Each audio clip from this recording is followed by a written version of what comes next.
Hello टेंजिट्स, कैसे हो आप सभी लोग। तो आज की इस वीडियो में हम उस एनिमी से डील करने वाले हैं जो आपकी इस क्लास 10 जर्नी में आपको बहुत सताने वाला है। आपको इतनी परेशानी होगी ना इस एनिमी से कि कभी कभी ऐसा लगेगा कि जो आपका डिजायर्ड रिजल्ट है जैसे 95% उसके लायक मैं कभी बना ही नहीं था, या मैं टॉपर कभी बन ही नहीं सकता। देखो, क्लास 10 इतनी भी टफ नहीं है, सारा कॉन्सेप्ट्स का गेम है। और हाँ, थोड़ा बहुत रट्टाफिकेशन भी चलेगा। इस सबसे बड़े एनिमी का नाम है मैथ्स। हाँ, तो इस वीडियो में हम यही जानने वाले हैं कि तुम मैथ्स को कैसे इफेक्टिवली स्टडी कर सकते हो जिससे कि तुम्हारे क्लास 10th के बोर्ड्स में अच्छे मार्क्स आ सके। देखो, तुम जो मैथ्स के एक्सपेक्टेशन लेके क्लास 10th में आए हो ना, वैसे मैथ्स तो अभी रही नहीं है। इनफैक्ट जब मैं क्लास 10th के बोर्ड्स देने गया था, तो उधर जब मैंने मैथ्स का क्वेश्चन पेपर देखा तो भाई मेरे तो खरपच्चे उड़ गए, क्योंकि वो क्लास 10th का सबसे डिफिकल्ट मैथ्स का पेपर था। और जब मैंने कई सारे लोगों के इंटरव्यूज देखे तो उसमें ये भी कहा गया था कि जो मैथ्स के पेपर में क्वेश्चंस थे ना, वो पुराने एच सी वर्मा के एडिशन से डाले हुए थे। मतलब आईआईटी जेई के क्वेश्चंस क्लास 10th में आ रहे हैं। तो आप जो क्लास 10th के मैथ्स का लेवल एक्सपेक्ट करके आए हो ना, वो तो इस साल तुमको मिलने नहीं वाला। तो भैया कौन सी पब्लिकेशंस को फॉलो करें, कौन सा बैच लें कि जिससे हमारी क्लास 10 की जो मैथ्स है वो और स्ट्रांग हो जाए, जिससे कि हम जब आईआईटी जेई की तैयारी करें या किसी कम्पिटिटिव एग्जाम की तैयारी करें तो हमें उतनी दिक्कत ना जाए। या अगर हम क्लास 10th में अच्छे परसेंटेज लाने का सोच रहे हैं तो उसमें कोई बाधा ना आए, इसीलिए हम क्लास 10th की मैथ्स को आज पूरा रोड मैप देने वाले हैं कि आप ये क्लास 10 की मैथ्स कैसे पढ़ेंगे। तो सबसे पहले मैं बात कर लेता हूँ कि क्लास 10th की मैथ्स इतनी डिफिकल्ट क्यों लगती है। देखो, क्लास 10th की मैथ्स डिफिकल्ट इसीलिए लगती है क्योंकि यहाँ पे बहुत सारे कॉन्सेप्ट्स यूज होते हैं। जैसे मैं अगर बात करूँ रियल नंबर्स की, रियल नंबर्स एक बहुत ही छोटा चैप्टर लगता है। और लोगों को ऐसा लगता है कि भाई क्या ही करना है इस चैप्टर में, रूट टू इरेशनरी तो प्रूफ करना है।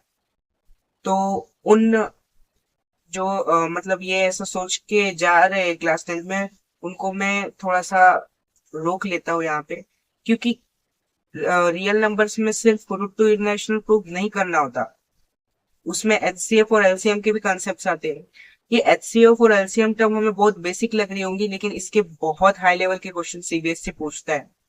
और मैंने सुना है कि जो एनसीईआरटी है वो भी इस साल नहीं आई है, तो उसको भी हमें साथ साथ लेके चलना पड़ेगा। साल के पैटर्न्स अगर मैं एनालाइज करूं तो इस साल की मैथ्स भी काफी ज्यादा डिफिकल्ट होने वाली है, ये मेरी प्रिडिक्शन है। तो सबसे पहले तुम्हें ये चीज अश्योर कर लेनी है कि तुम्हारे पीवाईक्यूज अच्छे से होने चाहिए। क्योंकि पास्ट के पीवाईक्यूज से अगर ट्रेंड आए तो देखो, मैथ्स जो है हर साल की टफर साइड पे रही है।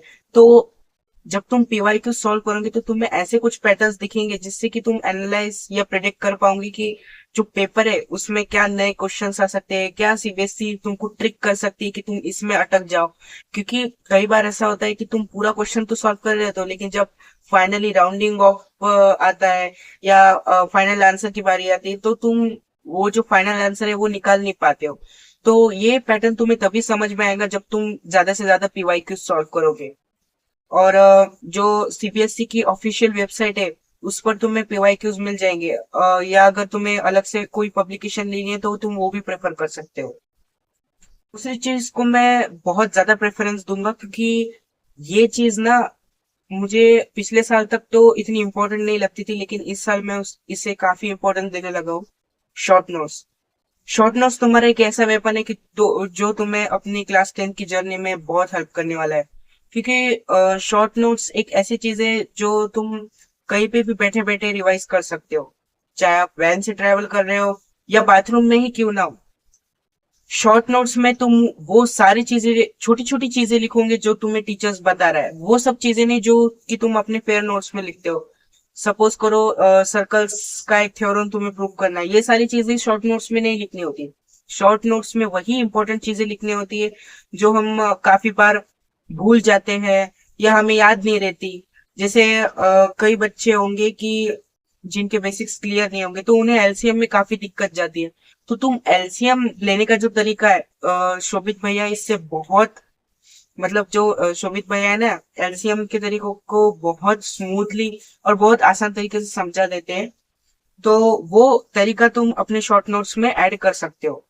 इसीलिए मैं दूसरा सबसे बड़ा प्रेफरेंस शॉर्ट नोट्स को देता हूँ। तीसरी एडिशनल चीज आती है कि अगर तुम किसी बैच में एनरोल्ड हो, तो सपोज मैं अब अगर एग्जांपल लूँ आरंभ बैच का, तो इस साल का जो आरंभ बैच है वो काफी मॉडिफाइड हो चुका है पुराने बैच से। इस साल तुम्हें शोभित भैया जो है मॉड्यूल्स भी प्रोवाइड कर रहे हैं, जिनमें वो बेसिक से लेके एडवांस तक की सारी एक्सरसाइजेस तुम्हारे लिए अवेलेबल कर रहे हैं।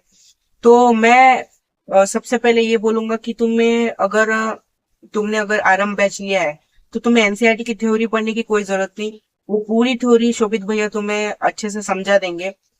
दूसरा, तुम मॉड्यूल्स पे जा सकते हो। सबसे पहले डीपीपी जिस दिन की दी हुई है वो उसी दिन निपटानी है। उसके बाद तुम मॉड्यूल्स पे जा सकते हो। मॉड्यूल्स मैंने भी देखे हैं। इस साल जो शोभित भैया मॉड्यूल्स प्रोवाइड कर रहे हैं वो सही में उनकी क्वालिटी और जो नंबर ऑफ क्वेश्चन है वो काफी ज्यादा अच्छे हैं। तो मैं तीसरा प्रेफरेंस तो उनको ही देना चाहूंगा। अगर आपने आरंभ या कौन सा भी दूसरी इंस्टीट्यूशन का बैच लिया है तो वो जरूर पहले प्रायोरिटी पे रखिएगा। चौथी चीज, देखो नर्सरी से हमें टेबल सिखाए गए हैं, लेकिन 10 से ज्यादा तक के टेबल्स बहुत ही ऐसे कम लोग होंगे जो जिनके लर्न होंगे। ज्यादा से ज्यादा तो 12th तक की तुम्हारे लर्न होंगे। देखो, तुम क्या करो, जो तुम्हारा स्टडी टेबल्स है वहां पे एक 30 रुपए का टेबल का चार्ट आता है वो चिपका लो, क्योंकि ये जो चीजें है ना, तुम्हें जब तुम क्वाड्रेटिक इक्वेशंस पढ़ोगे ना तुम्हें बहुत काम में आएंगी। मैं तो खुद रिग्रेट कर रहा था कि जब भाई मेरा क्वाड्रेटिक इक्वेशन का चैप्टर था तो मुझे बहुत दिक्कत गई थी। इसीलिए टेबल्स और सबसे इंपॉर्टेंट चीज है स्क्वायर्स। स्क्वायर्स और क्यूब रूट्स और स्क्वायर रूट्स तुम्हें लर्न होने ही चाहिए, क्योंकि क्वाड्रेटिक इक्वेशन में 8 से 10 मार्क का जो क्वेश्चन है वो क्वाड्रेटिक इक्वेशन से आता है, और स्क्वायर्स और टेबल्स की यहाँ पे सबसे ज्यादा नीड होती है। तो चौथी चीज मैं ये श्योर करके चलता हूँ कि तुम्हें टेबल्स और स्क्वायर रूट्स ये टिप्स पे याद होने चाहिए। पांचवी चीज है, पांचवी मैं एडिशनल चीज बता रहा हूँ। अगर आपने बैच नहीं लिया है तो आप पब्लिकेशंस को फॉलो कर सकते हो। जैसे मैं ओसवाल और एडोकार्ड की मोस्ट ऑफ द रिकमेंड करता हूँ, क्योंकि इनकी एडोकार्ड की जो वन शॉट की बुक आती है ना, उनमें काफी वैरायटीज के क्वेश्चन होते हैं, और उनकी जो क्वालिटी है ना क्वेश्चंस की वो मुझे काफी बढ़िया लगती है। तुम ओसवाल की भी फॉलो कर सकते हो, वो आजकल बहुत ट्रेंडिंग चल रही है। और इनके अलग से सैंपल पेपर्स भी आते हैं, वो आप सिलेबस खत्म होने के बाद लास्ट में लगा सकते हो। वैसे अगर मैं कहूँ तो दिसंबर तक तुम्हारा सिलेबस पूरा हो जाना चाहिए।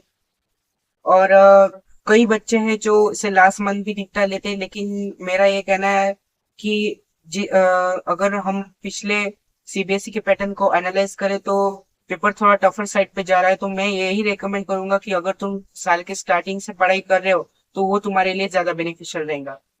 तो आज की इस वीडियो को हम यही एंड करते हैं। मिलते हैं अगली वीडियो में कुछ खास आपके लिए लेकर। दिस इज योर एनजे भैया साइनिंग ऑफ।